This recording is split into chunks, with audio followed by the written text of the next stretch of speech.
أستغفر الله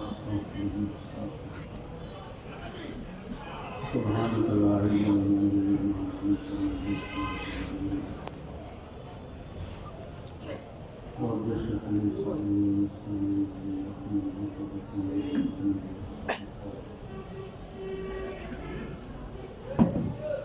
السلام عليكم ورحمة الله وبركاته.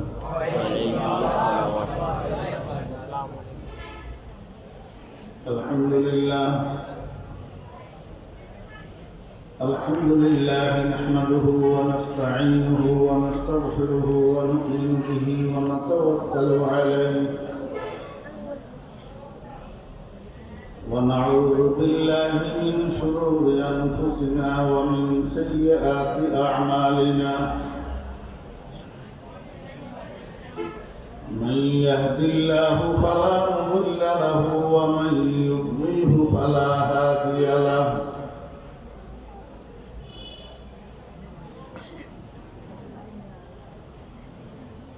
ونشهد أن لا إله إلا الله لا خالق إلا الله ولا مالك إلا الله لا محيي إلا الله ولا مميت إلا الله ولا رازق إلا الله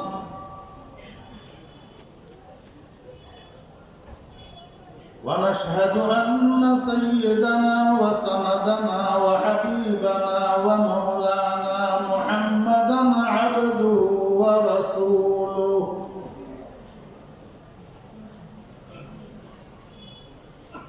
اللهم فصل وسلم عليه وعلى آله وأصحابه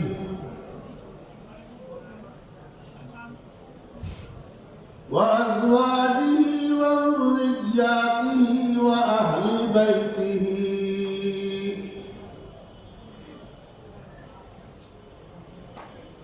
وعلماء أمته وفقهاء ملته ونجباء طريقته أجمعين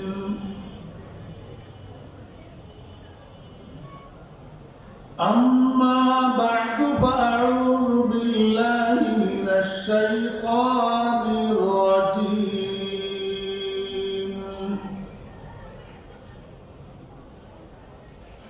بسم الله الرحمن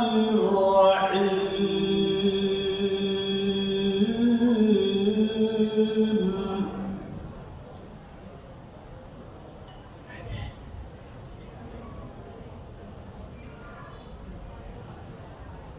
وقالوا ربنا إنا أطعنا سادتنا وكبراءنا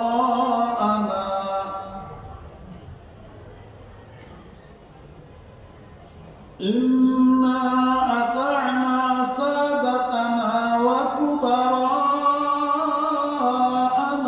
فأضلونا السبيلا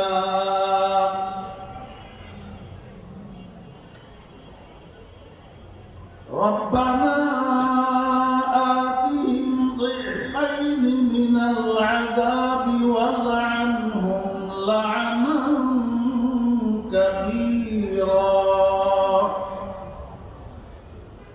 صدق الله مولانا العظيم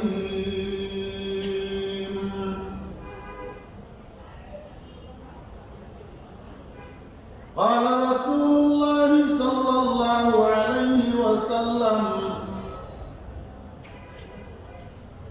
كل مولود يولد على الفطرة فأبواه يهودانه أو ينصرانه أو يمجسانه وصدق رسوله النبي الأمي الكريم ونحن على ذلك لمن الشاهدين والشاكرين ربنا تقبل منا إنك أنت السميع العليم.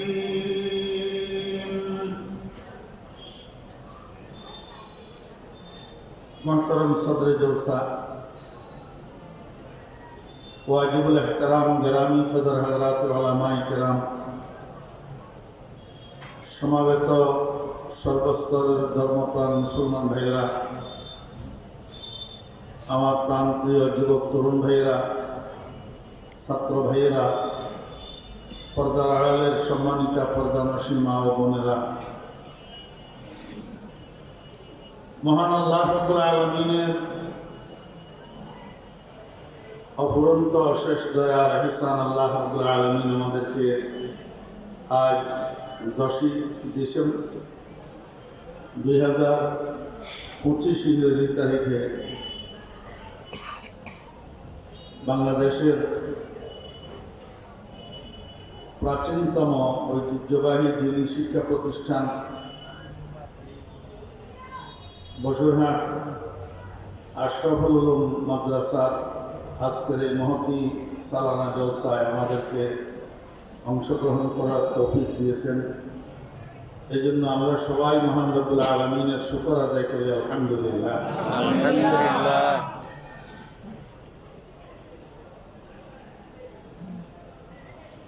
আমরা সবাই গোটা দেশের মানুষ, গোটা জাতি শান্তি চাই, শৃঙ্খলা চাই, নিরাপত্তা চাই। কিন্তু আপনাদের কাছে আমার প্রশ্ন, আজকে আমাদের সেই চাহিদা অনুযায়ী শান্তি শৃঙ্খলা নিরাপত্তা কি আমাদের দেশে আছে? নাই। যে শান্তি শৃঙ্খলা নিরাপত্তা নাই, এটাকে কিভাবে ফিরিয়ে আনা যায়? পারিবারিক শান্তি, সামাজিক শৃঙ্খলা, রাষ্ট্রীয় নিরাপত্তা, এটাকে কিভাবে পুনঃপ্রতিষ্ঠিত করা যায়, এই নিয়ে অল্প সময় আমি আপনাদের সামনে একটু আলোচনা করব ইনশাআল্লাহ, যদি আল্লাহ পাক তৌফিক দেন, আপনাদের মনোযোগ সামিলে হাত থাকে। এখানে আপনারা অনেকেই আব্বা আছেন, যাদের সন্তান আছে। আমি আব্বাদেরকে একটু জিজ্ঞেস করব, আপনারা কোন কোন আব্বায় চান আমার ছেলেটা চোর হোক? একটু হাত উঠে দেখান না, কে কে চান? হ্যাঁ,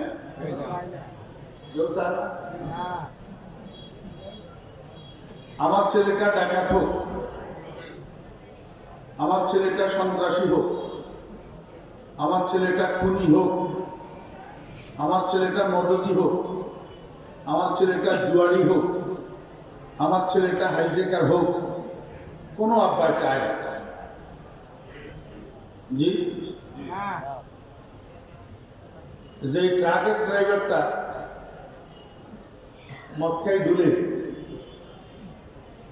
হেরেও যদি আপনি জিজ্ঞেস করেন, ভাই আপনার ছেলেটা আপনার মতো মদদি হোক, আপনি কি মনে করেন?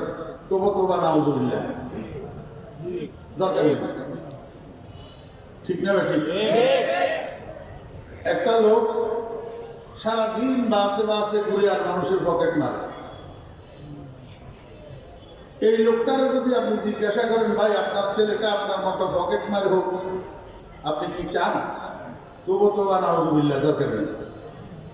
আমি হইছি আমার বলা পকেট মার না হোক। ঠিক না ঠিক করে গেল 1 নম্বর কথা।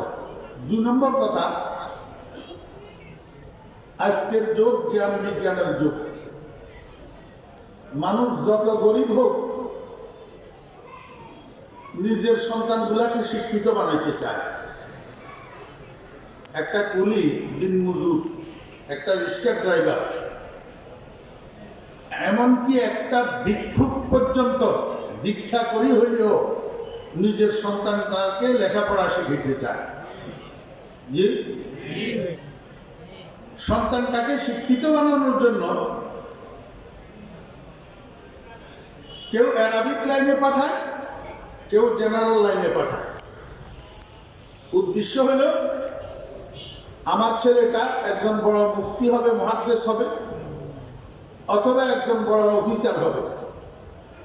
আমার ছেলেটা সমাজের আকাশে নক্ষত্রের মতো ঝলমল করবে, আর সেই সুবাদে আমি মানুষের কাছে সম্মানের পাত্র হব।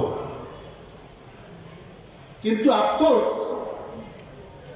আমাদের সূর্য সন্তানেরা আশানুরূপ হয় না।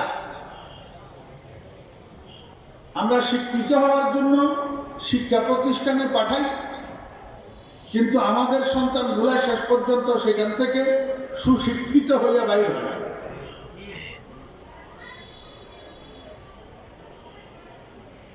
এখন এই সন্তানগুলাকে আপনি যদি ঠিক করতে হয়,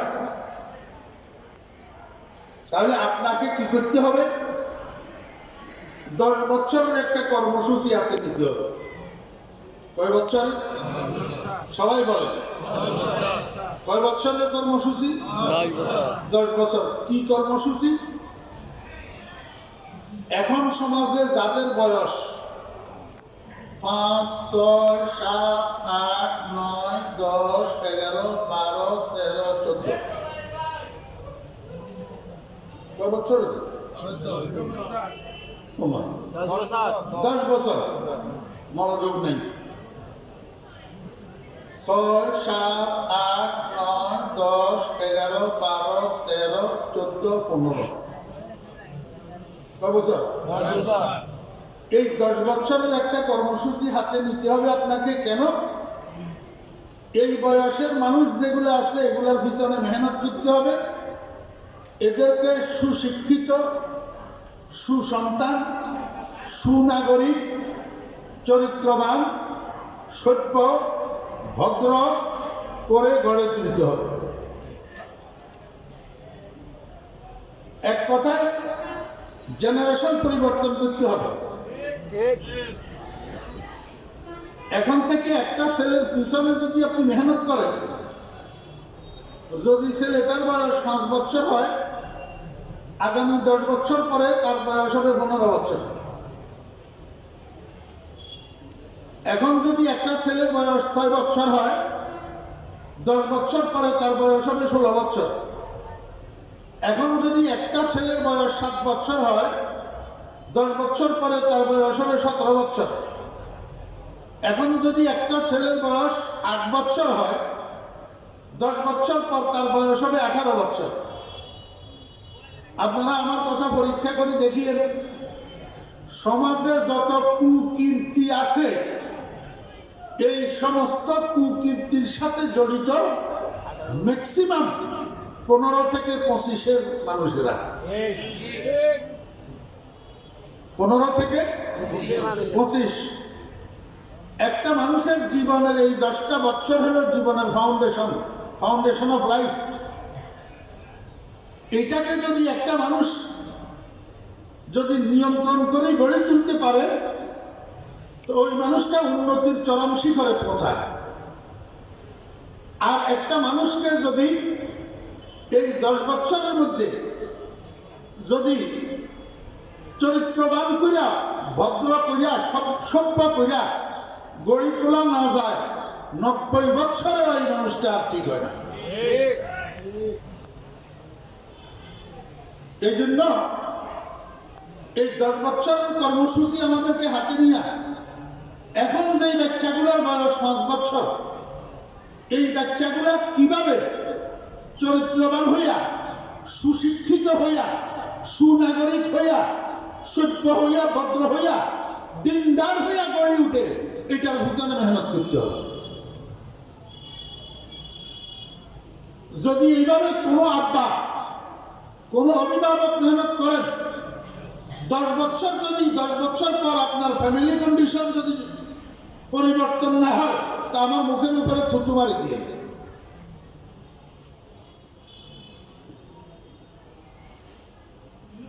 সমাজ ঠিক করার জন্য জেনারেশন ট্রিটমেন্ট করতে হবে। সমাজ ঠিক করার জন্য কি করতে হবে? শোনেন, পুলিশ দিয়ে সব কাজ হবে না।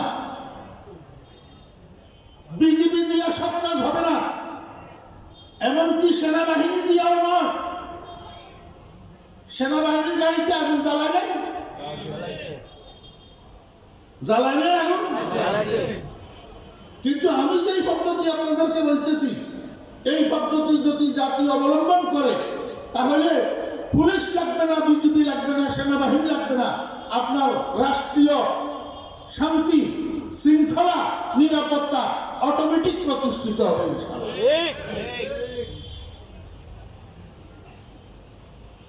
ডাক্তারের কাছে চিকিৎসার জন্য গেলে ডাক্তারের প্রথমে কি দেয়? টেস্ট। কি দেয়? টেস্ট। কেন দেয়? রোগ নির্ণয় করার জন্য।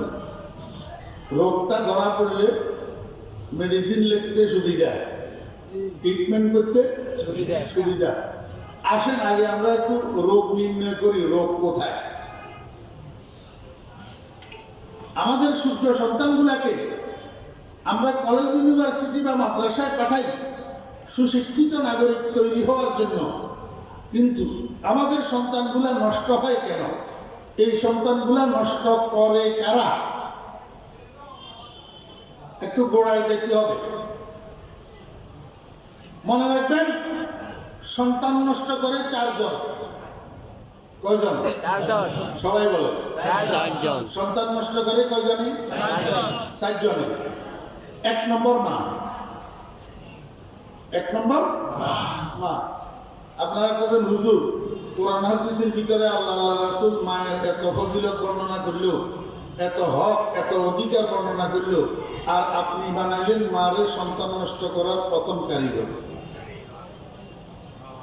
হ্যাঁ, আমি যদি বুঝাই দিতে না পারি তো আপনাদের যদি আমার গাল। মা সন্তান নষ্ট করার প্রথম কারিগর কিভাবে? মা ছাড়া বাকি 3 জনে সন্তান নষ্ট করে সন্তান ভূমিষ্ঠ হওয়ার পর,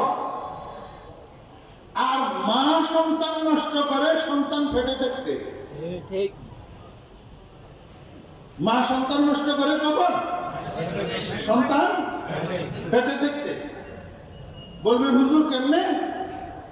সন্তান গর্ভে লইয়া মা যেই কাজ বেশি করে, যেই কথা বেশি বলে, যেই খানা বেশি খায়, এটার একটা এফেক্ট গর্ভের সন্তানের উপর পড়ে। আমরা ঠিক করি না, আমরা বুঝেন না, বুঝেছি। হোটেলের টেবিল আছে না? তো টেবিলের 2 পাশে 2 জন কাস্টমার বসছে। একজনের মেসিয়ারে অর্ডার দিল, ভাই আমার 2টা পরোটা দেও। এই দোস্ত কি করতেছ তুমি? বসি এখানে মনোযোগ সহকারে বয়ান শুনো। আমি আমাকে সামনে বসে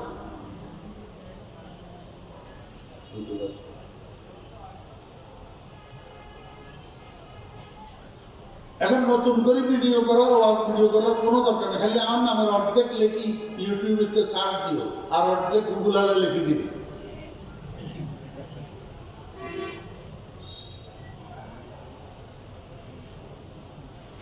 কি করতাম বলছিল?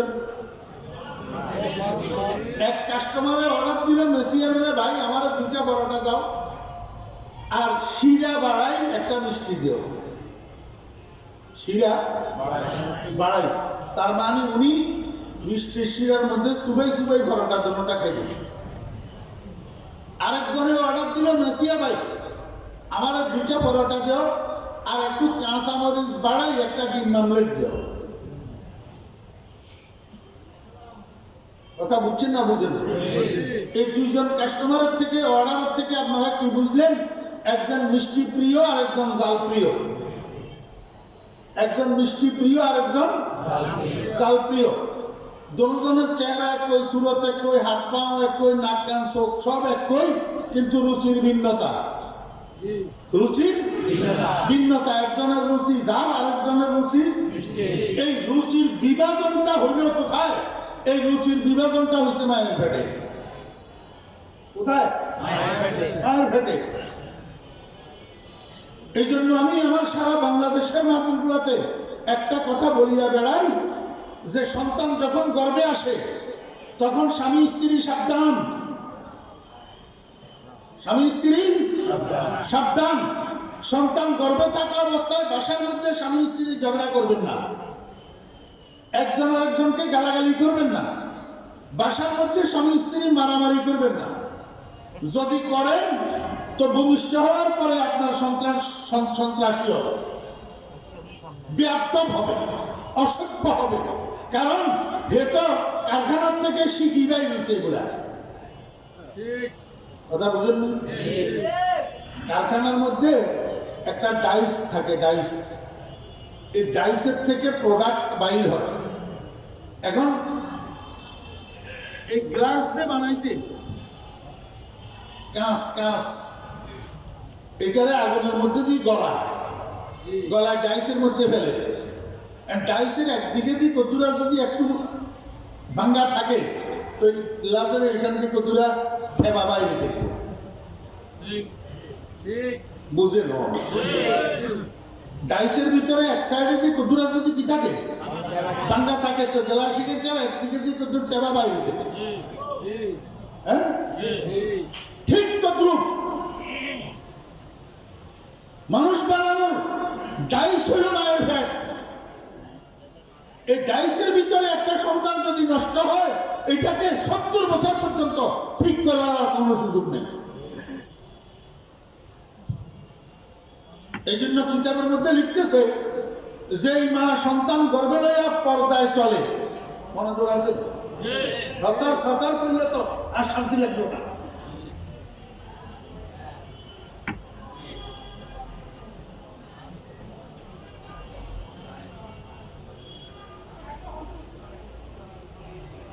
মনোযোগ আসেনি? গতানুগতিক ওয়াজ নয়, সময়ের প্রয়োজনীয় ওয়াজ।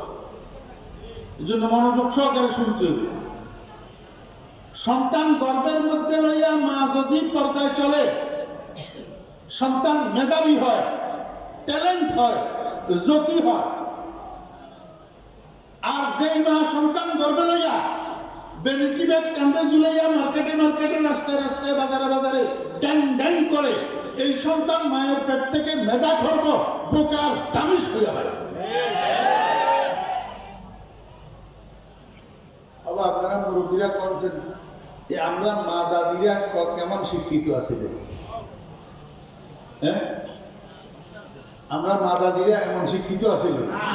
আমার মা তো নোট আছেন তো, আমি কত 100 টাকার নোট লই যাই খাইয়ে লেছি, আমার মাত্র 20 টাকা কই কই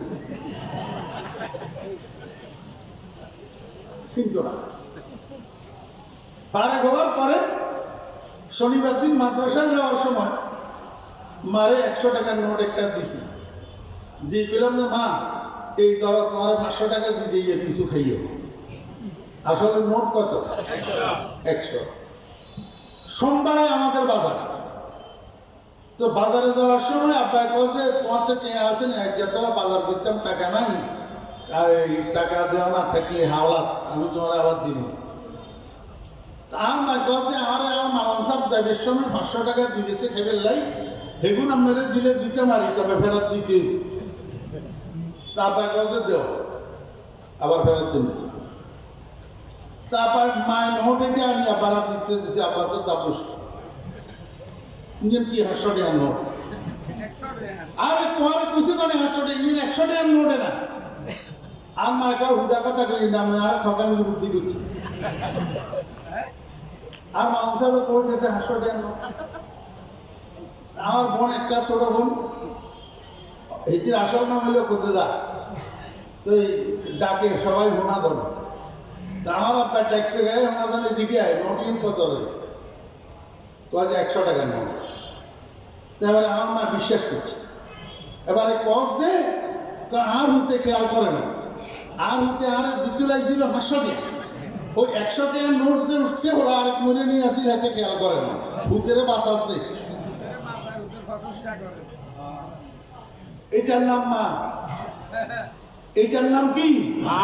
মা। কিন্তু বর্তমান যুগের কুলাঙ্গার সন্তানেরা বউ বুঝে মা বুঝে না। বউ আটকে দিব, মা কোনদিন সন্তানেরা আটকে না, মা বাঁচানোর চেষ্টা করে। কার দিকে খেয়াল করেন। আমি বুঝাইতাম সেই মনে করে টাকার নোট চিনত না, কিন্তু আলহামদুলিল্লাহ আল্লাহ পাক জান্নাতুল ফেরদাউস নসিব করেন। আমার আম্মা রত্নগর্বা, আমার ভাই বোন, আমার মার নাতি নাতনি পর্যন্ত যতটুক গেছে একমাত্র আমি ডামিস ছাড়া আর কেউ বোকা নেই। বোকা থাকলে আমি। আর এখন বর্তমান আলট্রা মডার্ন মহিলাদের পেটের থেকে যে সন্তান হয় এগুলারে 5টা হাউস থিয়েটার রাখি বাসায় পড়াইয়া এরপরে 10 বিষয়ের পরীক্ষা দেওয়ার জন্য পাঠাইলে 3 বিষয়ে ফেল মারে। কারণ কি? ফ্যাক্টরি খারাপ, ফ্যাক্টরি খারাপ। এরিও আপনারা আব্দুল কাদের জিলানী রহমতুল্লাহ নাম শুনছেন? হ্যাঁ, হযরত বরটি শাহ রহমতুল্লাহ আলাইহি কত উঁচা মাকামের আল্লাহর ওলি ছিলেন। এটা ওলামায়ে কেরামরা কিছু বুঝলে বুঝতে পারে, কিন্তু সর্বসাধারণে বুঝতে পারে। মুরিদি লা তাখাফ আল্লাহু রাব্বি আতানি রিফাতান নিহিতুল মাআলি ওয়া কুল্লু ওয়ালিয়্যিন আলা কদমি ওয়া ইন্নী আলা কদমিন নবিয়্যি বদরিল কামালি। এই কথা এটা যেমন তেমন মায়ের সন্তান মুখ থেকে বাইরে হইতে পারে না, আব্দুল কাদের জিলানীর মুখ থেকে বাইরে। ওয়া কুল্লু ওয়ালিয়্যিন আলা কদমি ওয়া ইন্নী আলা কদমিন নবিয়্যি বদরিল কামালি দারাস্তুল ইলমা হাত্তা সিরতু কুতুবান ওয়া নিলতু সা'দা মিন মাওলাল মাওয়ালি। কত উঁচা মাকামের, কত উঁচা পায়ার আল্লাহর ওলি ছিলেন আব্দুল কাদের জিলানী রাহমাতুল্লাহ। ওনার জীবনের মধ্যে লিখতেছে ওনার বয়স যখন 6 বছর। কার? এই খালি জায়গাগুলো পূরণ করে বসেন। আপনি কি মানুষ দাঁড়ায় রয়েছে, বসার জায়গা পাইতেছে না, আপনারা সামনে খালি জায়গা লইলে বসে রয়েছে। যার যার সামনে খালি জায়গা আছে এটা পূরণ করে বসে। গরম অবস্থা। সামনে আসেন, সামনে সামনে। হ্যাঁ, খালি জায়গা পূরণ করে বসেন। আপনারা যারা দাঁড়ায় রয়েছেন আপনাগুলো জায়গা করে দিয়ে এবারে আপনারা নবইলে তো এত আর গেলে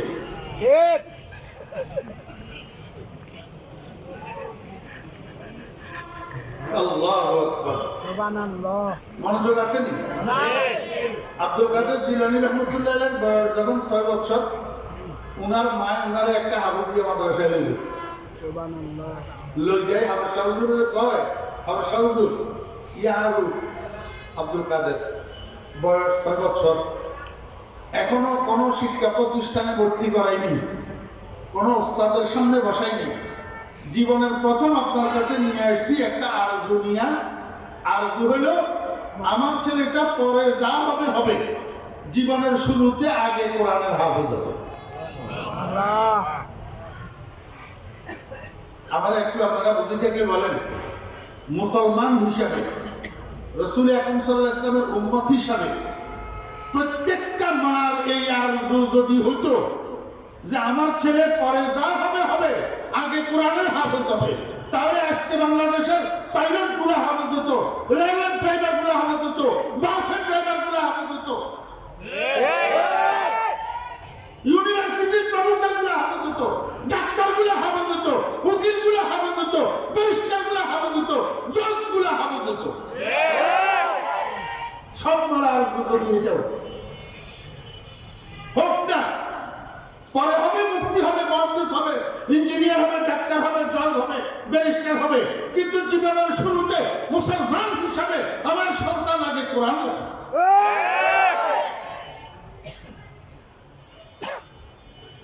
এই আর আমাদের অন্তরের মধ্যে আসে। আপনারা তো এখানে বসে রয়েছেন, আব্বারা, ও আব্বারা বলেন না এই আর আপনাদের অন্তরের মধ্যে আসে? কয়জন আব্বারা আসেই আসে?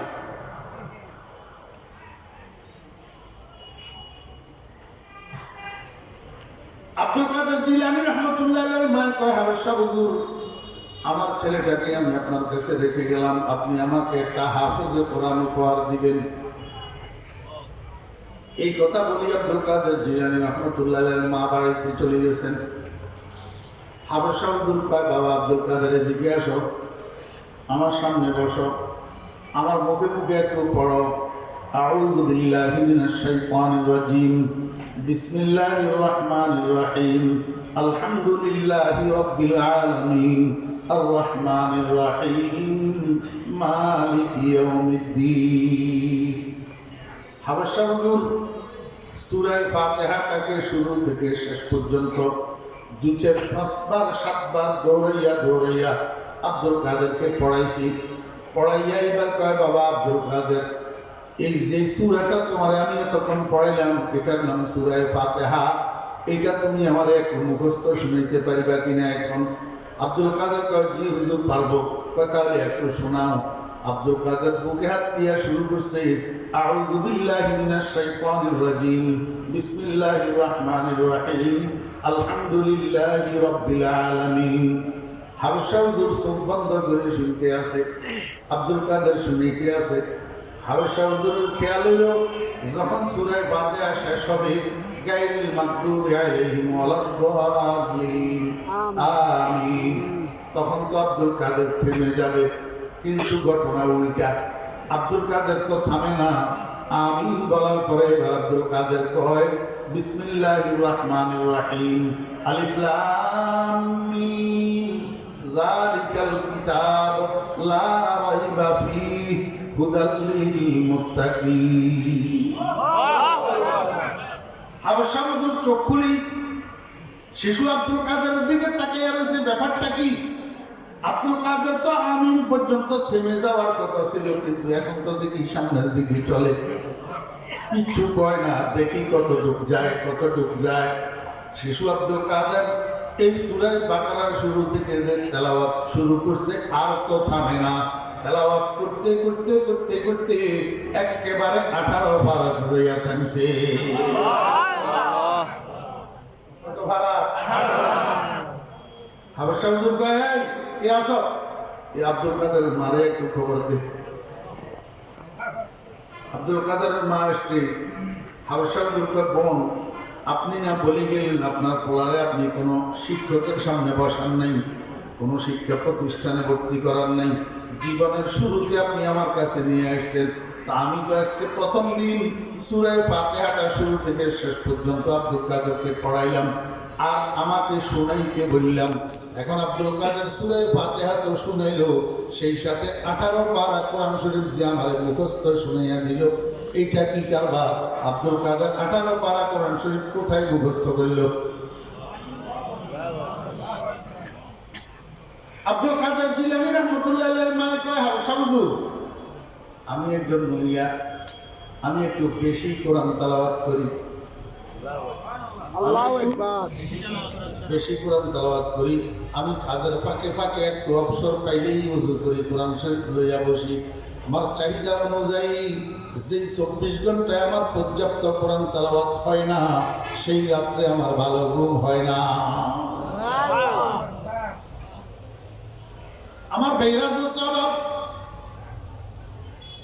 আব্দুল কাদের জিলানী রহমতুল্লাহ আলাইহির মা কয় হাবেশা হুজুর বিশেষ করে আমার আব্দুল কাদের যখন আমার গর্ভে ধারিত হয়েছে, আব্দুল কাদের যখন আমার গর্ভে এসছে, আমি এবার কাজের সময়কে আরো কমাইয়া দিয়েছি, কোরআন তেলাওয়াতের সময়কে আরো বাড়াইছি। আমি আগের থেকে আরো বেশি করে কোরআন তেলাওয়াত করি। আমার তো মনে হয় হাবেশা হুজুর আমার আব্দুল কাদের ভূমিষ্ঠ হওয়ার পরে কোথাও যাওয়ার সুযোগ পায় না, আমি তারে কোথাও নিই নাই, তাহলে সে বাইরে কোরআন তেলাওয়াত মুখস্থ করবে কিভাবে? আমার তো মনে হয় আমার আব্দুল কাদের আমার পেটে থাকা অবস্থায় আমার তেলাওয়াত শুনিয়া গর্ভের মধ্যেই 18 পারার হাফেজ হইয়া গেছে।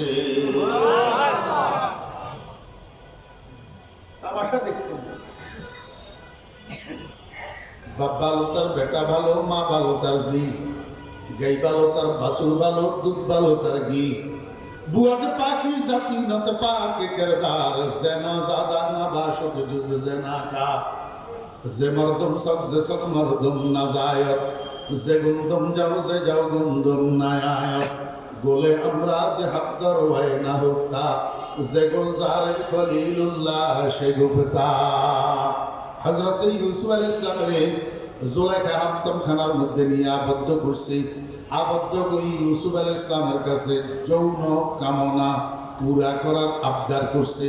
যৌন কামনা পুরা করার, আমার ভাইরা জেনার কামনা পুরা করার জন্য আবদার করছে। ইউসুফ আলাইহিস সালাম জুলাইখা, তুমি ভুলের মধ্যে আছো, তুমি আমারে চিনো না। আমার আব্বার নাম ইয়াকুব, তিনি একজন নবী। আমার দাদার নাম ইসহাক, তিনি একজন নবী। আমার পরদাদার নাম ইব্রাহিম, তিনি একজন নবী। আল্লাহ পাক আমার নিজের মধ্যেও নবুয়তের বেদ আর রহস্য লুপ্ত রেখেছে। আমি ইব্রাহিমের নবুয়তের বাগানের শুদ্ধ পরিস্ফুটিত একটা পবিত্র ফুল। এমন একটা পবিত্র ফুলের থেকে তুমি জেনা ব্যভিচারের মতো অপবিত্র কাজের কামনা যদি করো, তোমার এই কামনা কোশ্চিন কালেও পুরা হবে না। কারণ বাপ ব্যভিচারী হলে সন্তান ব্যভিচারী হয়, মা ব্যভিচারী হলে সন্তান ব্যভিচারী হয়। পবিত্র বাপের সন্তান কোনোদিনও পবিত্র হয় না, পবিত্র মায়ের সন্তান কোনোদিনও পবিত্র হয় না। তুমি জানো না জুলেখা, মানুষের পেট থেকে মানুষ জন্ম নেয়, কুকুর জন্ম নেয় না। কুকুরের পেট থেকে কুকুর জন্ম নেয়, মানুষ জন্ম নেয় না।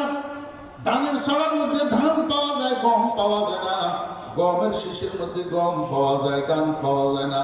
এই জন্য আমি আমার সারা বাংলাদেশের মাহফিলগুলোতে বলি, আমার ভাইয়েরা, দোস্ত, বাবা ও মা বোনেরা, সন্তানকে যদি চরিত্রবান বানাইতে চান, আগে মা বাপ দুজন নিজেদের চরিত্র ঠিক করেন। কারণ মা বাপের চরিত্রে যদি দূষণ থাকে, সন্তান কোনোদিন চরিত্রবান হবে না। আমার ভাইরা, দোস্ত, বাপ, এবার আমি আপনাদেরকে একটু জিজ্ঞেস করি, আব্দুল কাদের জিলানী রহমতুল্লাহ আলাইহি গর্ভে থাকা অবস্থায় উনার মায়ের তেলাওয়াতের এফেক্ট যদি গর্ভের সন্তানের উপরে পড়ে, বর্তমান যুগের আলট্রা মডার্ন মায়েরা এখান দিয়ে কাজ করে আর এখান দিয়ে পাশে মোবাইলটা চালু করে গান শুনে, এখান দিয়ে কাজ করে, এখান দিয়ে মোবাইলটা চালু করে কি করে গান শুনে, গান শুনতে শুনতে কাজ করে। রাত্রে শোয়ার সময় দুই একটা বাংলা হিন্দি ছায়া ছবি দেখি, না ঘুমাইলে মা বাবা কারো চোখে ঘুম আসে না। এইরকম আলট্রা মডার্ন মায়েদের সন্তানদের পেটের মধ্যে সন্তানের উপর মায়ের কাজের এফেক্ট হয় কি হয় না? একটা উদাহরণ দিতে হয়। পরের দিন বলার মেট্রিক পরীক্ষা, পরের দিন বলার মেট্রিক পরীক্ষা। আগের দিন সন্ধ্যায় বলা ড্রয়িং রুমে টেলিভিশনের সামনে বসছে, যে বসছে আর উঠে না। মায় বারবার যাই একা, বাবারে আগামী দিন তোর মেট্রিক পরীক্ষা, তুই পাস করবি কেমনে, লেখাপড়া করা সারা জানা বাবা, কিছুক্ষণ পর। কিন্তু বলা টেলিভিশনের সামনে থেকে উঠে না। শেষ পর্যন্ত হইতে হইতে রাত্রে 10টা যখন বাচ্চি, মায় যাইয়া কয়ে, বাবা এখন আর পড়ার দরকার নাই, এখন চারটা খাইয়া শুইয়া যা। বড় রাত্রে মোল্লায় আজান দিলে শোয়ার থেকে উঠি কিছু লেখাপড়া করিস, তাহলে অন্তত পাস করতে পারবি, নতুবা তো তুই পাস করবি না। এতেও ছেলে টেলিভিশনের সামনে থেকে উঠে না। তো মা কি করছে, নিরুপায় হইয়া সুইচ বোর্ডের কাছে গেছে, যাইয়া দুইটা সুইচ একসাথে অফ করছে। টেলিভিশনের সাথে বিদ্যুতের কানেকশনের সুইচ যেটা, এটা বন্ধ করে দিয়েছে। সাথে ড্রয়িং রুমের লাইটের সুইচটা বন্ধ করে দিয়েছে। এখন ড্রয়িং রুম যখন অন্ধকার হয়ে গেছে, এই পোলা মায়ের দিকে তাকাইয়া কয়, দিও না কো বাসর ঘরের বাতি নিবাইয়া। আমার একটু আপনারা কম না, যেগুলোতে হায়া সরম নাই এগুলোর মুখে দিয়ে আসামি হবা, যেগুলোতে হায়া সরম নাই এগুলোর প্রতি কি বার আসামি বার। মেট্রিক পরীক্ষার্থী বলে এটার বয়স কত? 15, 16, 17, 15, 16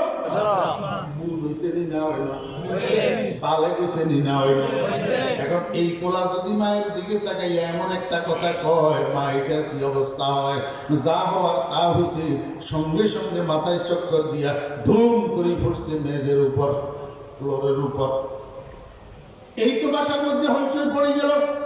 কেউ বাটিতে করে পানি আনতেছে, মুখের উপরে পানির ঝাপটা দিতেছে, আর কেউ সরিষার তেল হাতের তালুতে পায়ের তালুতে মালিশ করতেছে, আবার কেউ কাপের মধ্যে সরিষার তেল আর পানি গুলি মাথার মধ্যে তেলে পানি গোলা দিতেছে।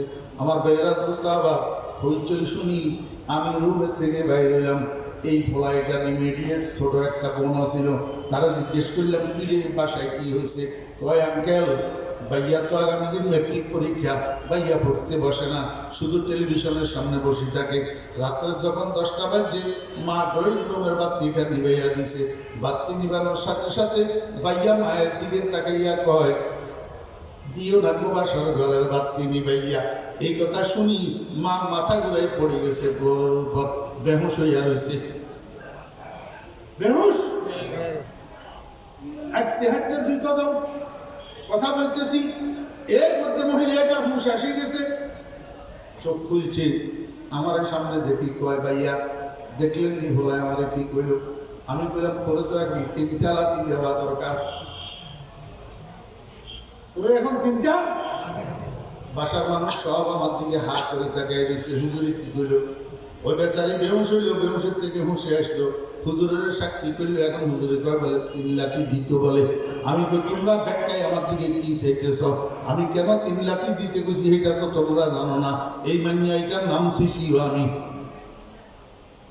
মান্যা মানে মার নাম থুইছিও, বিয়ার কলমাও পড়াইছি আমি। এই মান্যা এটার সঙ্গে একটা বড় ব্যবসায়ী, তখনকার যুগ, তখন টাচ মোবাইল বাইর হয় নাই, তখন ডিভিডি ভিসিডির সেট ছিল, ডিভিডি ভিসিডির সেট। যুবক যুবক পোলারা হাটে বাজারে ভিডিওর দোকান দিত, ভিডিওর দোকান। এই ভিডিওর দোকানের মধ্যে এত বড় বড় ক্যাসেট কতগুলা বিক্রি করত, ভাড়া দিত, ইন্ডিয়ান বাংলা ছায়াছবির ক্যাসেট, সিনেমার ক্যাসেট। তো যাদের কাছে পয়সা আছে এরা ডিভিডির সেট ভিসিডির সেট কিনি টেলিভিশনের লগে সংযোগ করে রাখছে।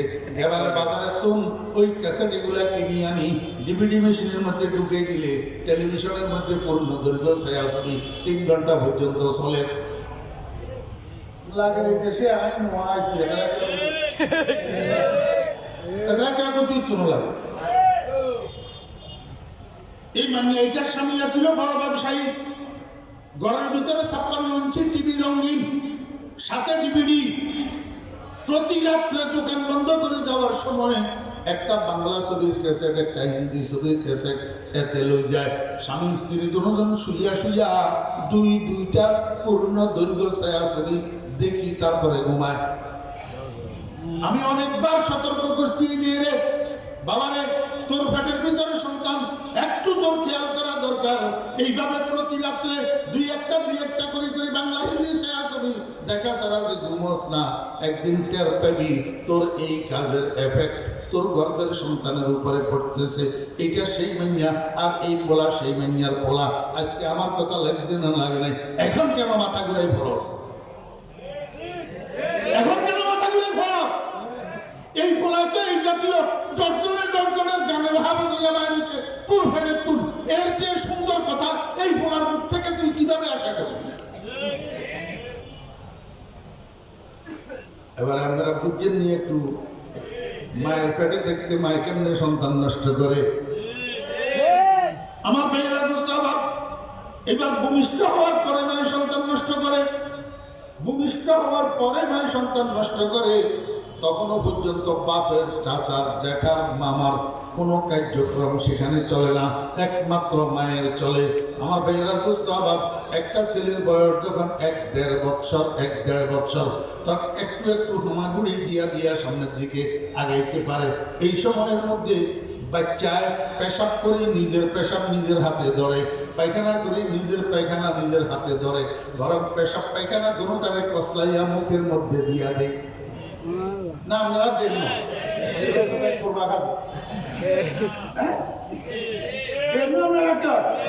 ইঞ্জিনিয়ার সাহেবেরা দেন, ডাক্তার সাহেবেরা দেন, বৈজ্ঞানিক সাহেবেরা দেন, এখন যারা বাউলের পক্ষে করে এরা দেন, এরা আগামীটা মুখের ভিতরে দেন।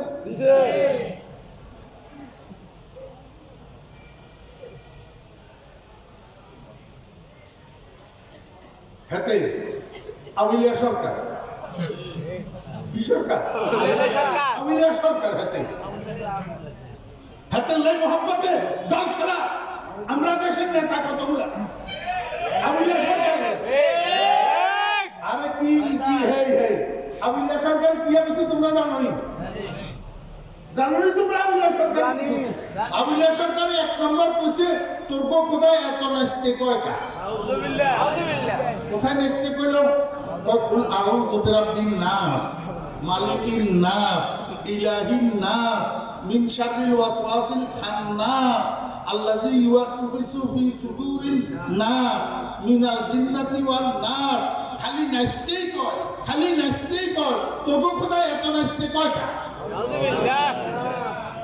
আমার মুসলমানের সন্তান যদি হইয়া থাকো হরেশচন্দ্রের পোলা যদি না হইয়া থাকো সীতারামের দুধ পান যদি না করি থাকো আমেনা বেগম ফাতেমা বেগমের দুধ যদি পান করি থাকো বুকে হাত দিয়া বলো কোরআন শরীফের মধ্যে নাস শব্দের অর্থ কি কোরআন শরীফের মধ্যে নাস শব্দের অর্থ কি এত যে কয় নাস শব্দের অর্থ নাচো নাচ শব্দের অর্থ কি নাচো এতে কোরআন শরীফের মধ্যে বিকৃতি করছে নি তো কোরআন শরীফের মধ্যে যে বিকৃতি করে ইসলামী স্টেট হয়ে কথার আগে আল্লাহ উড়ায় ওয়াজিবুল কতল এখানে ইসলামী স্টেট নাই গতিকে না বাঁচি গেছে বদমাইশের বাচ্চা বদমাই আমার ভাইয়েরা দুস্তরা বাপ একটু সামনে চলেন দেওয়ার পরে কি খুশি আছে জানেননি আল্লাহু আকবার এই বদমাশের বাচ্চা বদমাশ কয় তোর খোদার এটা মুখনি না হুটকি কারে কইছে আল্লাহ রে কইছে তোর খোদার এটা মুখ না হুটকি বুঝলেন এক মুখে যদি মানুষের দুই কথা কয় তা হাতে কয় না তোর এটা মুখ না হুটকি তুর্ক খোদায় এক মুখে এত কথা কইল কি কইছে তুর্ক খোদায় একবার কয় প্রথম সৃষ্টি এস্ক আরেকবার কয় প্রথম সৃষ্টি আরশ আরেকবার কয় প্রথম সৃষ্টি রূহ আরেকবার কয় প্রথম সৃষ্টি নূর তুর্ক খোদায় এক মুখে এত কথা কয়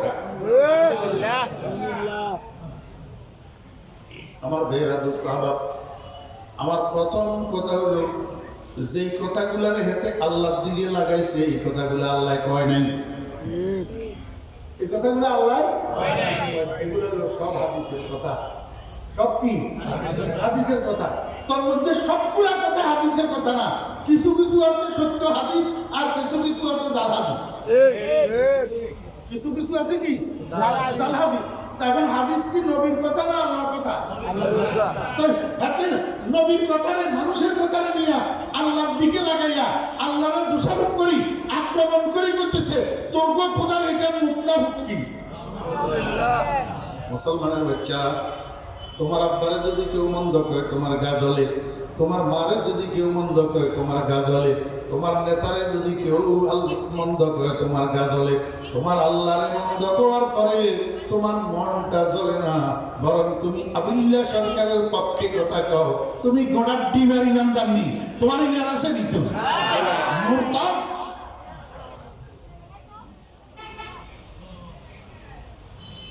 মুসলমান দুনিয়ার সবকিছুর উপরে আক্রমণ বরদাস্ত করতে পারে আল্লাহ আল্লাহ রাসূলের উপরে আক্রমণ মুসলমান বরদাস্ত করতে পারে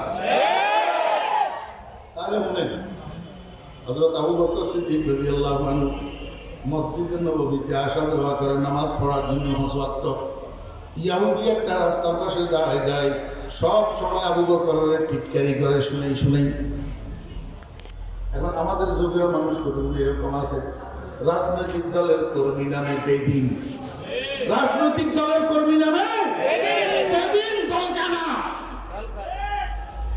আমার ভাইরা দোস্ত বাপ মাদ্রাসার ছাত্র জ্ঞান দিতে লাগলে আলেম জ্ঞান দিতে লাগলে দুইজনে মিলিয়ে একটু ফুসুর করে টিটকারি না করলে তিরস্কার না করলে এদের পেটের ভাত জমায় না এমনি কিন্তু মুসলমান কিন্তু কি মুসলমান আমার ভাইরা হযরত আবু বকর সিদ্দিক রাদিয়াল্লাহু আনহু রাস্তা দিয়ে হাঁটে ইহুদিরা সব সময় আবু বকরকে উত্ত্যক্ত করে তিরস্কার করি ক্রিটিসাইজ করি কিন্তু আবু বকর তো আল্লাহু আকবার নরম যে আবু বকর আরহামু উম্মতি বিউম্মতি আবু বকর। নরম বাপের বেটা তাকাইও দেখে না, শুনছিও মনে করে, নিজের পথে নিজে চলে যায়। আজকে হযরত আবু বকর সিদ্দিক রাদিয়াল্লাহু আনহু মসজিদে নববীর থেকে নামাজ পড়ি বাসায় যেতেছে, এই ইহুদির বাচ্চা ইহুদি রাস্তার পাশে দাঁড়াইয়া আবু বকরের শুনাইয়া কয়, মুসলমানেরাও ফকির, মুসলমানদের খোদাও ফকির। আজ আবু বকর গতির মধ্যে ব্রেক লাগাইছে, কি লাগাইছে? ব্রেক লাগাইছে, দাঁড়াইছে, এমনি হাত দূরা উঠছে, মুখের উপরে মারছে থাপ্পড়, থাপ্পড়ের লগে এমনি 5 আঙ্গুল গালের উপরে বসে গেছে। ইহুদি থাপ্পড় গায়ে গেছে মসজিদে নববীতে, যাইয়া দেখে রাসূল আকরাম সাল্লাল্লাহু আলাইহি ওয়াসাল্লাম সাহাবীদেরকে নিয়ে তালিম করতেছেন। যাইয়া কয়, মুহাম্মদ, তোমার আবু বকরে আমার থাপ্পড় মারছে, আমি তোমার কাছে বিচার চাই। রাসূল আকরাম সাল্লাল্লাহু আলাইহি ওয়াসাল্লাম মাথা উঠাইয়া কয়, কার কথা কইলি? আবু বকরের কথা। তোর মনে হয় কোরআন দি ভুলর মনে হয়, আবু বকরের নতরে মনে হয় ওমরে লাগ পাইছি। তোর মনে হয় ওমরে লাগ পাইছে? ইহুদি কয়, না না, আমি ওমরের আসিনি, আবু বকরের আসিনি, আমার ওমরে পাই নাই, আবু বকরে আমারে থাপড়াইছে। আমরা আবু বকর চাই বিনা কারণে কি আর থাপড়াইছে মানুষ ন? আচ্ছা, তোরা যে থাপড়াইছে সাক্ষী কর। রাসূল আকরাম সাল্লাল্লাহু আলাইহি ওয়াসাল্লাম কয়, তোরা থাপড়াইছে সাক্ষী কর। কয়, সাক্ষী লিখজন্য তুমি আর গালি কোয়ারি করো, দেখো আবু বকরের 5টা আঙ্গুলের দাগ আমার মুখের মধ্যে বিদ্যমান। রাসূল আকরাম সাল্লাল্লাহু আলাইহি ওয়াসাল্লাম বসার থেকে উঠি ইনকোয়ারি করছে বিবাদীর গাল, বাদী গাল ইনকোয়ারি করে দেখছে আঙ্গুলের নিশান মুখের উপরে বিদ্যমান। রাসূল আকরাম সাল্লাল্লাহু আলাইহি ওয়াসাল্লাম, আল্লাহু আকবার, ইনসাফের আদালতের জজ, ইনসাফের আদালতের জজ, এই আদালতে বেইনসাফি নাই, বেইনসাফি এই আদালতে স্বজনপ্রিয়তা নাই। আমার দলের লোকের বিচার একরকম, অন্য দলের লোকের বিচার আর একরকম। আমার ক্ষেত্রে হলে স স, আরেকজনের ক্ষেত্রে হলে ভ ভ।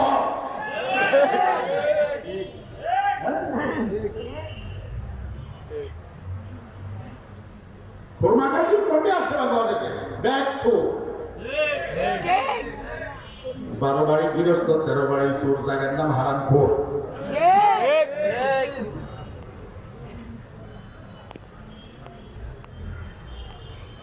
রাসূল আকরাম সাল্লাল্লাহু আলাইহি ওয়াসাল্লাম সাহাবী একজনের পাঠাইছে, কয় যাও আবু বকরের যেখানে পাও ধরে নিয়ে আসো। সাহাবী যাইয়া হযরত আবু বকর সিদ্দিক রাদিয়াল্লাহু আনহুর সাথে করে নিয়ে আসছে। রাসূল আকরাম সাল্লাল্লাহু আলাইহি ওয়াসাল্লাম, আবু বকর, আপনার বিরুদ্ধে মুহাম্মদী আদালতে মামলা হয়েছে, বাদী ইহুদি, বাদী ইহুদি, আপনি নাকি তার মুখের উপরে থাপ্পড় দিয়েছেন, কথা সত্য না মিথ্যা? আবু বকর সিদ্দিক রাদিয়াল্লাহু আনহু, সিদ্দিক তো আবু বকর কি সিদ্দিক? সিদ্দিক ওই মানুষটাকে বলা হয়, সিদ্দিক ওই মানুষটাকে বলা হয় যেই মানুষটার মুখের থেকে জন্ম থেকে মৃত্যু পর্যন্ত একটা মিথ্যা বাহির হয় নাই। আর ইসলাম গ্রহণ করার পরে না, ইসলাম গ্রহণ করার পরে না, জন্ম থেকে মৃত্যু পর্যন্ত যেই মানুষটার মুখের থেকে একটা মিথ্যা বাহির হয় না, তার নাম সিদ্দিক। একটা মিথ্যাও যদি জীবনে বাহির হয়, সে সিদ্দিক হইতে পারে। রাসূল আকরাম সাল্লাল্লাহু আলাইহি ওয়াসাল্লাম কে আবু বকর সত্য না মিথ্যা? আবু বকর সিদ্দিক রাদিয়াল্লাহু আনহু, জি হ্যাঁ ইয়া রাসূলুল্লাহ, সত্য, আমি তার মুখে থাপ্পড় দিয়েছি। রাসূল আকরাম সাল্লাল্লাহু আলাইহি ওয়াসাল্লাম কয়, আবু বকর, আপনি মুসলমান, সেই ইহুদি, তাই হইতে পারে, কিন্তু বিনা কারণে তো আপনি তারা থাপ্পড় দিতে পারেন না। ইসলাম আপনাকে এই অধিকার দেয় নাই, ইসলাম আপনাকে এই অধিকার দেয় নাই। তাড়াতাড়ি কারণ দর্শান, কেন তার মুখে আপনি থাপ্পড় দিলেন? আবু বকর সিদ্দিক রাদিয়াল্লাহু আনহু, ইয়া রাসূলুল্লাহ, আমি প্রতিনিয়ত মসজিদে আসা যাওয়া করি নামাজ পড়ার জন্য। সে রাস্তার পাশে দাঁড়িয়ে আমার উত্ত্যক্ত করে, আমার তিরস্কার করে, আমার ক্রিটিসাইজ করে। আমি শুনছিও মনে করি না, তাকাইয়াও দেখি না, চলে যাই। আজকে যখন আমি মসজিদ থেকে নামাজ পড়ে যাইতেছিলাম, এই ইহুদি রাস্তার পাশে দাঁড়াইয়া আমার শুনাইয়া কয়, মুসলমানেরাও ফকির, মুসলমানদের খোদাও ফকির। ইয়া রাসূলুল্লাহ, যখন আমার আল্লাহরে ফকির কইছে, আমার আল্লাহর উপরে যখন আক্রমণ করছে, আমার ঈমানের সাগরে জোয়ার আসে গেছে, আমার কলিজায় আগুন লাগিয়ে গেছে, আমি আর নিজেকে স্থির রাখতে পারি নাই, নিজের অজান্তেই মুখের উপরে থাপ্পড় লাগাইয়া দিছি।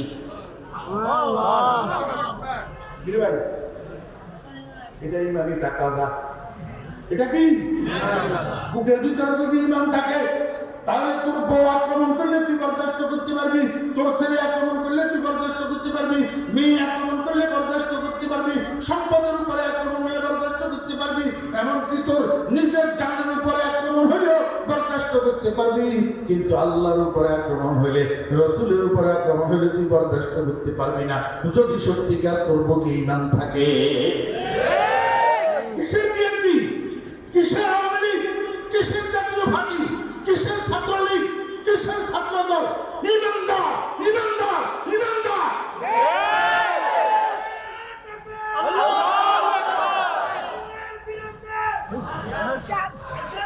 ইমানদার সবকিছুর উপরে কি ইমানদার? তুই বেড়া মুসলমানের পোলা, তুই আব্দুর রহমান আব্দুর রহিমের ওরাসের থেকে জন্ম নিয়েছ, তুই হরিশ চন্দ্রের ওরাসে জন্ম নেওয়ার নাই, তুই আমেনা বেগমের মৌলা বেগমের দুধ পান করে বড় হয়েছ, তুই সীতারামের দুধ পান করে বড় হত নাই।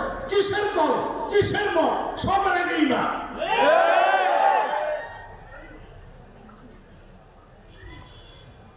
নাহলে তুই গোড়া দিবের ইমানদার নেই, নাহলে তো তুই আমাদের দিন তোমার নেতারা করিও তোমার হাউসে কাউসারের শরবত পান করাইতে, রসুলের সামনে যাইতেন, হাউসে কাউসারের শরবতের গ্লাসের জন্য রসুলের সামনে যদি হাত বাড়াইতে পারে না। আল্লাহ রাসূল আকরাম সাল্লাল্লাহু আলাইহি ওয়াসাল্লামকে আবু বকর, যদি সে আপনার আল্লাহর ফকির বলি থাকে, তাহলে আপনার থাপ্পড় দেওয়া যথাযথ উচিত উচিত উচিত উচিত উচিত। যদি আপনার আল্লাহকে সে ফকির বলি থাকে, তাহলে আপনার থাপ্পড় দেওয়া ঠিক আছে। কিন্তু আপনার আল্লাহকে সে ফকির বলছে, এটা আপনার দাবি না। আমার কোর্টের বিচারের বিধান হইল আল-বায়িনাতু আলাল মুদ্দাঈ ওয়াল ইয়ামিনু আলা মান আনকার। যে দাবি করবে তাকে তার দাবির পক্ষে সাক্ষ্য পেশ করতে হবে, আর যদি সাক্ষ্য পেশ করতে না পারে, তাহলে বিচারক বিবাদের থেকে হলফ নিবে। বিবাদী হলফ করে যদি বলতে পারে, তাহলে বিবাদীর পক্ষে রায় হয়ে যাবে। এজন্য আমার আদালতের বিচারের বিধান। আবু বকর, আপনার আল্লাহর যে ইহুদি ফকির কইছে, সাক্ষী কি? আপনি সাক্ষী দেন। বিনা সাক্ষী আমি আপনার পক্ষে রায় দিতে পারবো না। তামাশা দেখছেন? আরে আবু বকর এটাকে আপনার বুঝির জন্য আবু বকরের কি কোরবানি? আরে আমি ফরিদুদ্দিন কেমন নালায়েক, আমি তো জাহেল মূর্খ মানুষ। আমি জাহেল হওয়ার পরেও ওস্তাদদের থেকে কিতাবের মধ্যে উল্টাপাল্টা যা পড়ছি শুনছি, আজকে ফজর পর্যন্ত আবু বকরের মানাকে বয়ান করলেও শেষ হবে না। আবু বকর চারটিখানি লোক না, আফজালুন নাস বা'দাল আম্বিয়া ওয়ালিসিদ্দিক রুজহানুন জালিয়ুন وللصديق رجحان جلي على الأديان من غير احتمال। সোয়ালক্ষ নবী রাসূলের পরে আর যত আদম সন্তান দুনিয়াতে আসছে, এই সমস্ত আদম সন্তানদের মধ্যে সর্বোৎকৃষ্ট সর্বোত্তম আদম সন্তান নবী রাসূলদের পরে সিরিয়াল নম্বর 1 আবু বকর সিদ্দিক। আবু বকর সিদ্দিক। আর আমার রসুলের কয় আবু বকর, সব ঠিক আছে, সব মানি, আমি সব বুঝি, আপনি আমার জন্য এই পর্যন্ত কি কি কোরবানি দিয়েছেন সব আমার মনে আছে, কিন্তু সাক্ষী ছাড়া তো আমি বিচার করতে পারবো না, সাক্ষী দেন। আবু বকর সিদ্দিক রাদিয়াল্লাহু আনহু কয়, ইয়া রাসূলুল্লাহ, প্রতিমধ্যে আমরা দুইজন ছিলাম, সে আর আমি, তৃতীয় কোনো ব্যক্তি তো ছিল না। সে বলছে, আমি শুনছি, এখন আমি সাক্ষী কোথায় পাবো, সাক্ষী কোথা থেকে দেব? রাসূল আরবি সাল্লাল্লাহু আলাইহি ওয়াসাল্লামকে, আবু বকর, সাক্ষী যদি আপনি দিতে না পারেন, আমি তার থেকে হলফ নেব। আর ইহুদিরা হইল মিথ্যাবাদী। ইহুদিরা কি? মিথ্যাবাদী। রাসূল আকরাম সাল্লাল্লাহু আলাইহি ওয়াসাল্লাম সঙ্গে সঙ্গে ইহুদি যারা জিজ্ঞাসা করলো, এই ইহুদি, তুমি মুসলমানদের খোদারে ফকির বলছো নি? কয়, না না না, আমি এরকম কথা বলি না, আবু বকর মিথ্যা করতেছে। আমি এরকম কথা বলি নাই। আমার ভাইয়েরা, দোস্ত, আবার এই সারা দুনিয়ার ভিতরে যত মিথ্যাবাদী আছে, সবচেয়ে গ্রেট মৃত্যু করে ইহুদি। গ্রেট মৃত্যু কি? ইহুদি। ইহুদির মতো মিথ্যাবাদী পৃথিবীতে আর কোনো জাতি নেই। আমার ভাইয়েরা, দোস্ত, আবার এই জন্য আমার মাহফিলগুলোতে কই, মুসলমান ভুল করিয়েন না, ভুল করিয়েন না। ভারত যেরকম ইসলামের দুশ্মন, কোরআনের দুশ্মন, মুসলমানের দুশ্মন, ভারত যেরকম স্বাধীনতার দুশ্মন, সার্বভৌমত্বের দুশ্মন, আমেরিকাও মুসলমানের বন্ধু নয়, আমেরিকাও ইসলামের বন্ধু নয়, আমেরিকাও দেশের বন্ধু নয়, স্বাধীনতার বন্ধু নয়, সার্বভৌমত্বের বন্ধু নয়। দোনো জালিম এক, দোনো জালিম এক। অতএব এদিক থেকে ঘুরি ওইদিকে যাওয়ার কোনো সুযোগ নাই। আল্লাহ কুলু তাকফিহিল ইশারা। এই জন্য আমার দাদা পীর ফটিয়ার হযরত মুফতি আজিজুল হক সাহেব রাহমাতুল্লাহ আলাইহি ভোর রাত্রে উঠে তাহাজ্জুদের নামাজ পড়ে দোয়া করতেন, না আমেরিকা না না লন্ডন সে উলফত, না আমেরিকা না লন্ডন সে উলফত, হামে মস্তে মদিনা কর খুদায়া, না জাপান না জার্মান সে হু নিসবত, হামে উশাকে কাবা কর খুদায়া। ইয়া আল্লাহ, আমি আমেরিকা পন্থী হইতে চাই না, আমি লন্ডন পন্থী হইতে চাই না, তুমি আমার মক্কা মদিনার পাগল বানাইয়া দাও। আজকে আমি আমার জাতিকে একটা দোয়া শিখাইয়া দিতে চাই, সেই দোয়াটা হলো, না আমেরিকা না ভারত সে হো উলফত, না আমেরিকা না ভারত সে হো উলফত, হামে মস্তে মদিনা কর খুদায়া। হে আল্লাহ, আমি তো ভারতপন্থী হইতে চাই না, আমি আমেরিকা পন্থীও হইতে চাই না, তুমি আমাকে ভারতের দিকে আমার গতি দিও না, আমেরিকার দিকে আমার গতি দিও না, আমার তুমি মদিনার পাগল বানিয়ে দাও।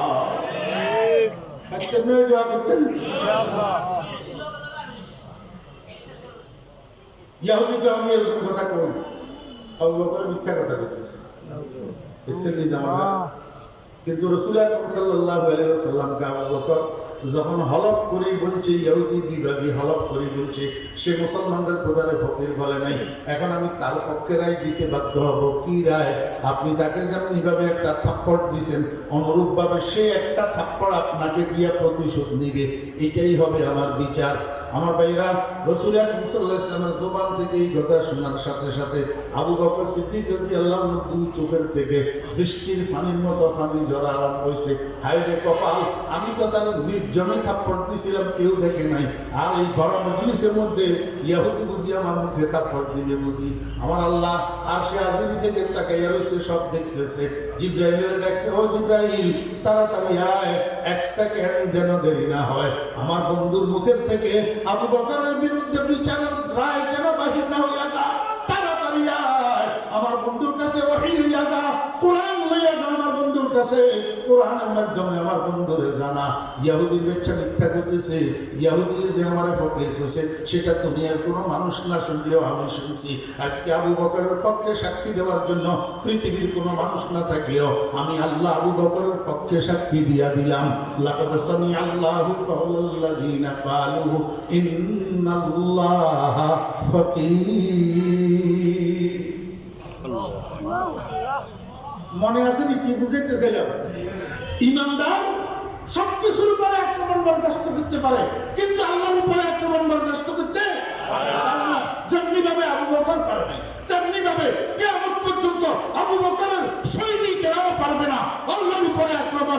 যেদিক থেকে আসে আবু বকরের সৈনিকেরা প্রতিহত করবেই, জীবন দিয়া প্রতিহত করবে।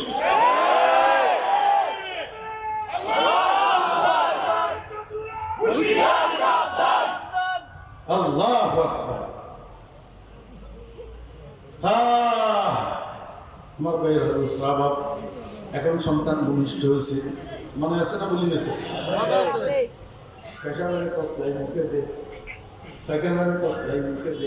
পেশাব পায়খানা দোনোটারে একসাথে করে হালুয়া বানাইতে মুখের মধ্যে দে, জি আপনারা দিছেন আমরা দিছি বর্ষাবেলা বৈজ্ঞানিকেরা নাস্তিক নিয়ারা সব সাবেক দিছি এই ছোট্ট থেকে নিজের পেশাব নিজের পায়খানা খসলাই হালুয়া বানাই মুখি খেয়ে এই সময়ের মধ্যে মা ডিউটি করে মা কি করে ডিউটি করে ওরে পেশাব দূর থেকেও যদি মার নজরে পড়ে দৌড়ায় আসি বাচ্চার হাত ধরে চি চি বাবা এটা খাইও না চি চি বাবা এটা খাইও না সন্তানের মুখের সামনের থেকে সন্তানের হাতের টানে নিয়ে আসে নিয়ে বাথরুমে ঢুকে সন্তানের হাতটারে দিয়ে পরিষ্কার করে দিয়ে আমি আপনাদেরকে বুঝাইতে চেয়েছি যে এই সময়ের মধ্যে সন্তানিটা বুঝার বয়স তার হয় নাই কিন্তু তারপরেও মাঝে অখাদ্য কুখাদ্য তার মুখের থেকে টানি নিয়ে আসলো এটার একটা এফেক্ট সন্তানের উপরে পড়ে ওরে 60 বছর বয়সেও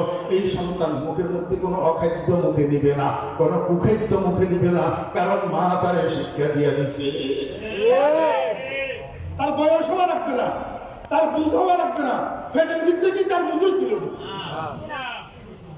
আমার ভাইরা দোস্ত আবার 2 বছর বয়সের একটা সন্তান থ্যাল করে করে হাঁটে থ্যাল করে কি করে হাঁটে হাঁটতে হাঁটতে পেশাব করে দাঁড়ায় দাঁড়ায় পেশাব করে মা আস্তে করিয়া সেই কাঁধের উপরে হাত দিয়া কয় বাবারে বসো বসো বসো বসি পেশাব করো আমরা মুসলমান আমরা দাঁড়াই পেশাব করি না কোনো সময় দাঁড়াই পেশাব করিও না বসি পেশাব করো সন্তানের এখনো মায়ের এই শিক্ষা বোঝার মতো বয়স হয় নাই কিন্তু আল্লাহর কুদরতে মায়ের এই শিক্ষার একটা এফেক্ট সন্তানের উপরে পড়ে এইভাবে 4 বছর 5 বছর পর্যন্ত মা যদি এই আমল করতে থাকে এই সন্তান যখন 25 বছর হবে ভুলেও কোনোদিন রাস্তার পাশে দাঁড়াইয়া ফ্যান্টের সেইন খুলি ওয়াশিং মেশিন ও ওয়াটার মেশিন চালাবে না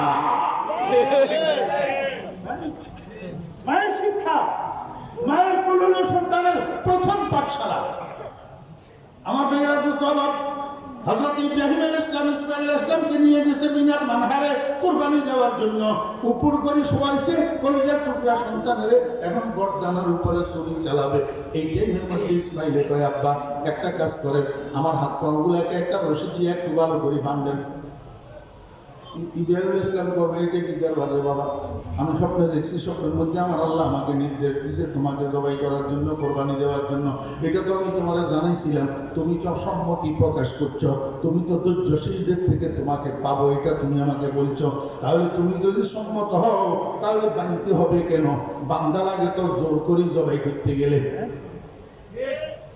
বাঁধতে হবে কেন ইসমাঈল আলাইহিস সালামকে আব্বা ঘটনা এটা নয় কি কাজে আমিও তো মানুষ যখন আপনি আমার গর্দানের উপরে ছুরি চালাইবেন আমি তো একটু ব্যথা পাবো আর এই ব্যথার চোটে আমি একটু নড়াচড়া করবো লাফালাফি করবো সাইডি করবো এই সাইডির ভিতর দিয়া অনিচ্ছাকৃতভাবে অজান্তে আমার পাওটা যদি আপনার গায়ে লাগে আপনি তো আব্বা আমি সন্তান এখন আমার পাও আপনার গায়ে লাগলে তো আমার বেয়াদবি হয়ে যাবে আর এই অনাকাঙ্ক্ষিত বেয়াদবির কারণে আল্লাহ পাক আমার এত বড় কোরবানিটা কবুল নাও করতে পারে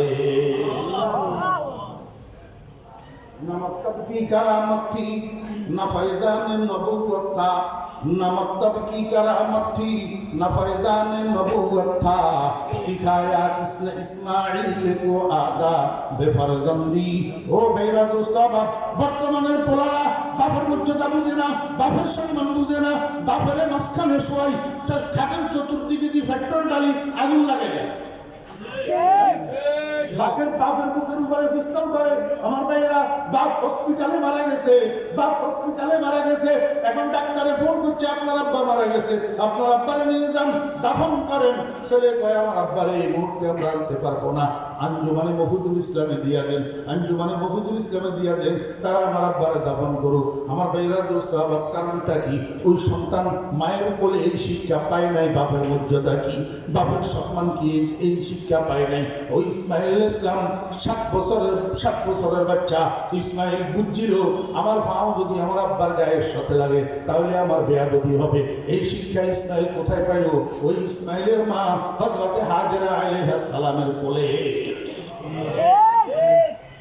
আমার ভাইরা দোস্ত বাপ যদি সন্তানদেরকে চরিত্রবান বানাতে চান যদি পারিবারিক শান্তি পুনঃপ্রতিষ্ঠিত করতে চান, সামাজিক শৃঙ্খলা পুনঃপ্রতিষ্ঠিত করতে চান, যদি রাষ্ট্রীয় নিরাপত্তা পুনঃপ্রতিষ্ঠিত করতে চান, এখন যে বাচ্চাগুলোর বয়স 5 বছর 6 বছর 7 বছর আছে, এগুলোর পিছনে ডিউটি করেন। 1 নম্বরে ডিউটি করবেন মা, 1 নম্বরে ডিউটি করবেন মা। মার যতটুকু কর্তব্য ততটুকু সন্তানের পিছনে ব্যয় করবেন, সন্তানটাকে চরিত্রবান বানানোর জন্য। 2 নম্বরে ডিউটি করবেন বাপে। 2 নম্বরে ডিউটি করবেন বাপে। কি ডিউটি করবেন? ছোট্ট একটা কথা কই শেষ। বাপে কি ডিউটি করবেন? আমার ভাইয়েরা, দোস্ত বাপ, আমাদের দেশে শিক্ষার 2টা ধারা প্রচলিত আছে। একটা হলো অ্যারাবিক আর একটা হলো জেনারেল। একটা হলো মাদ্রাসা আর একটা হলো কলেজ ইউনিভার্সিটি। একটা হলো মাদ্রাসা আর একটা কলেজ ইউনিভার্সিটি। আমার একটু আপনারা মেহরবানি করে বুঝে বলেন না, এই যে একটু আগে কইলাম হসপিটাল থেকে বাবার লাশ গ্রহণ করতে অস্বীকৃতি জানাইলো, যে অস্বীকৃতি জানাইলো, ওনারা জেনারেলের প্রোডাক্ট না অ্যারাবিকের প্রোডাক্ট? দেখুন কোন আচ্ছা, আর কিন্তু মানে নষ্ট নেবেন নিগম। বাংলাদেশে বৃদ্ধাশ্রম আছে, বৃদ্ধাশ্রম ঢাকায়, চট্টগ্রামে, খুলনায়, বরিশালে, রাজশাহীতে, সিলেটে বৃদ্ধাশ্রম আছে নি? এই বৃদ্ধাশ্রম গুলোতে যুবক যুবতীরা থাকে। কোন থাকে? বুড়ারা থাকে। বুড়ারা মানে মা বাপ হল। কি মা বাপ হল? আমরা এখানে সারা দেশের যত বৃদ্ধাশ্রম আছে, এই সমস্ত বৃদ্ধাশ্রমের মধ্যে যত মা বাপ আছে, এই মা বাপ কোন কার্গো মা বাপ? কাদের মা বাপ? জেনারেলদের না অ্যারাবিকদের? একটা অ্যারাবিকের মা বাপ যদি বৃদ্ধাশ্রমে দেখাইতে পারেন, আমার মতো একটা লম্বা কুর্তাওয়ালার মা বাপ যদি বৃদ্ধাশ্রমে দেখাইতে পারেন, একজন আলেমের মা বাপ যদি বৃদ্ধাশ্রমে দেখাইতে পারেন, ফরিদুদ্দিন মাইকে কথা বলা ছাড়ি দিবে, আর কথা বলবে না। আমার ভাইয়েরা, দোস্ত বাপ, আলেমেরা বাপের মারে বৃদ্ধাশ্রমে পাঠায় না, বরং আলেমেরা আব্বার ঘুমানোর সময় আব্বার মাথার মধ্যে তৈরি মালিশ করে দিয়ে, আব্বার পাউগুলা টিভি দিয়ে, মা বাপের পরিধানের কাপড় চোপড় গুলা মহিলা ফেলে, আলেমেরা বউয়ের দিকে তাকাই থাকে না, আলেমেরা নিজে যাই মা বাপের কাপড় গুলা ধুইয়া দে। আমার ভাইয়েরা, দোস্ত বাপ, এরপরে আরো বুঝে গিয়ে দুনিয়া আল্লাহু আকবার। পারিবারিক শান্তি কেমনে ফিরিয়ে আসবে? সামাজিক শৃঙ্খলা কেমনে ফিরিয়ে আসবে? রাষ্ট্রীয় নিরাপত্তা। তাই রাষ্ট্রীয় নিরাপত্তা বুঝলেন? বাংলাদেশের জেলা কোন? 64 জেলায় 64টা ফৌজদারি কোর্ট আছে নি? 64 জেলায় 64টা ফৌজদারি কোর্ট আসেনি? এই ফৌজদারি কোর্ট এখানে প্রতিনিয়ত ক্রাইমের মামলাও নি।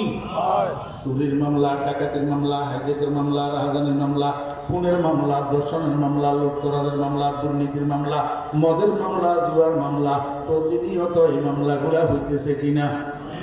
কোন বাপের বেটা যদি থাকেন বাংলাদেশে কোন বাপের বেটা যদি থাকেন, আমাকে একটু বলেন, 2025 সালের নভেম্বর মাস, এখন তো ডিসেম্বর চলে, তার আগের মাস নভেম্বর কয়দিনে গেছে? নভেম্বর মাস কয়দিনে গেছে? 30 দিনেতে হয় মার্চ সেপ্টেম্বর, 30 দিনেতে হয় মার্চ সেপ্টেম্বর, এই রূপে এপ্রিল আর জুন নভেম্বর, 28 দিনেতে সবে ফেব্রুয়ারি ধরে, একদিন বাড়ে তার চতুর্থ বর্ষরে, আর যত মাস হয় 31 দিনে, জানিও ইংরেজি মাস এই রূপে গুণে। তাহলে 2025 সালের নভেম্বর মাস কত দিনে গেল? 30 দিনে। এমন কোন বাপের বেটা আসেননি একটু কোমরে গামছা বাঁধেন? বাংলাদেশের 64 জেলার 64টা ফৌজদারি কোর্টে নভেম্বর মাসের 30 দিনে যতগুলা ক্রাইমের মামলা হয়েছে, অপরাধের মামলা হয়েছে, প্রত্যেকটা মামলা এক বা একাধিক বিবাদী আছে, আসামি আছে, অপরাধী আছে, আছে না নাই? বাংলাদেশের 64 জেলার 64টা ফৌজদারি কোর্টে 2025 সালের নভেম্বর মাসের 30 দিনে যে অপরাধের মামলাগুলো হয়েছে, এই মামলাগুলোর যারা আসামি বিবাদী আছে, এদের মধ্যে শতকরা কয়জন আলেম আছে? আমার একটু পরিসংখ্যান করে দেখান না, বুঝে না লাগে নিজের বেলায় আইলে পারে অঙ্ক বুঝে। হ্যাঁ, আপনারা হুজুররা মাতান গা, জেনারেলরা কও বুকে হাত দিয়া এই কতলে কসে না কর দায়েম মাল কসে না কর দায়েম কতলে কসে না কর দায়েম মাল কসে না কর দায়েম জুরমম হামি নস্তে জুরমম হামি নস্তে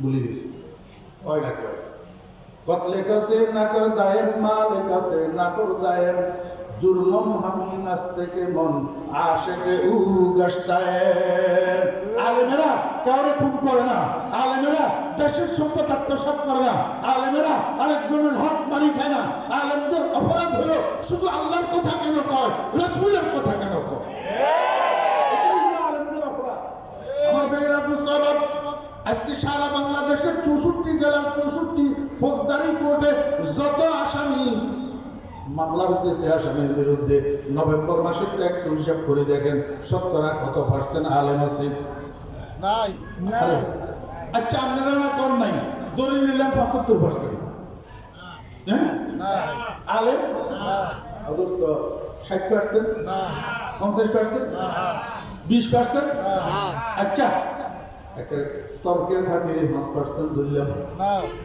কয় পার্সেন্ট তর্কের খাতিরে ধরলাম যদি 5% অপরাধী আমার মাদ্রাসার প্রোডাক্ট হয়ে থাকে অ্যারাবিকের প্রোডাক্ট তাহলে বাকি 95% প্রোডাক্ট কাদের জেনারেলের কাদের জেনারেলের আমি বলবো এবার গতি পরিবর্তন করেন ওই 95% অ্যারাবিকের দিকে ঘুরান দেখবেন দিনে দিনে রাষ্ট্রীয় নিরাপত্তা প্রতিষ্ঠিত হবে সামাজিক শৃঙ্খলা প্রতিষ্ঠিত হবে দেশে চোর ডাকাত থাইতে কারা লুটতরাজ থাকবে